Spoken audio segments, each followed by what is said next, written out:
Hi there, it's Simon here. How are you this morning? I hope you're well and you can hear me and all that sort of stuff.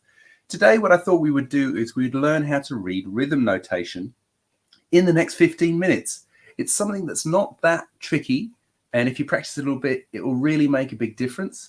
Why do you need to learn to read rhythm notation? I hear you shout. Well, one of the things that I think is going to be really helpful for you when you learn the guitar is to be able to learn strumming patterns. And strumming patterns generally on charts are always written in rhythm notation.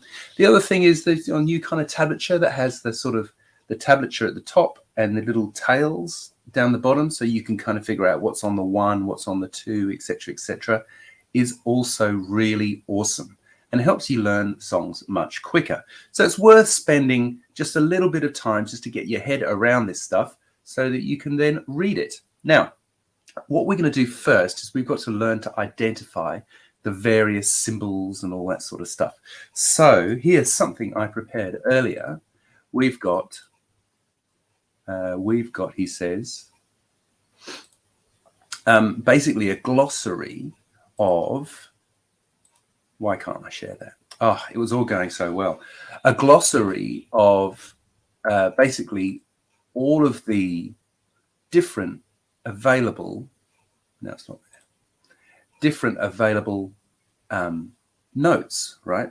So we're going to talk as if we're talking in 4/4 all the time, because there's often 4 beats in a bar, right? So 1, 2, 3, 4, 1, 2, 3, 4, 1, 2, 3, 4. You know, 90% of the music that you're probably going to learn is going to be in 4/4, all right? Now, so let's see if I can try to do this a different way. Share it here with you. Okay. Fingers crossed you can see that. All right. So what you see, I've got this split up into 1, 2, 3, 4. Now, the first thing I just want to teach you really is just how that works, counting out, right? Because you've got 1, 2, 3, 4, but obviously that is often subdivided. So we've got 1 and 2 and 3 and 4 and, right? So you think of how that works. So those are basically called quavers or crotchets, right? Quavers, sorry, or eighth notes, right? So you've got 1 and 2 and 3 and 4 and, right? And then you can split them again into sixteenths or semiquavers, and they are 1E and 2E and 3E and 4E and so you see we've still got the same amount of pizza. We're just chopping it into more and more pieces. Okay, is that clear? So what we're going to actually do together is we are going to have some examples of this stuff written up, and we're going to do it together. It's the only way to really learn, and we're going to have a go together. All right. Now, let's just switch that one off. Open up my little first exercise. Now, go back into StreamYard. Thanks to StreamYard for having a free system here that I can use to stream all over the internet. Okay, now, so you see this number 1 here.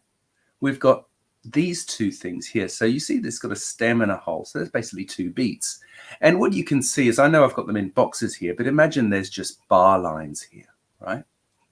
So every time you count up to 4, there's going to be a bar line. It's like a comma, effectively, right? And you can see here we've got 2 and 2. And what do 2 and 2 equal? Of course, they equal 4. So you can tell that they are going to be 2 beats each. These things here, there's 4 of them, and there's 4 beats in the bar. So you can tell there are going to be 1 beat each, right? And then we've got 2. This little thing here is telling you to breathe so you don't asphyxiate, which nobody really wants. And then we've got 2 more crotchets or quarter notes. And then we've got a minim, so a half note with a dot after it. And what the dot signifies is you're going to add half again to the value of what you've already got. So if you've got 2 beats, half of 2 is 1, 2, 2, 1 is 3. So that equals 3. And then we've got this thing that looks a bit like a seagull. It's not a seagull. It's a rest for 1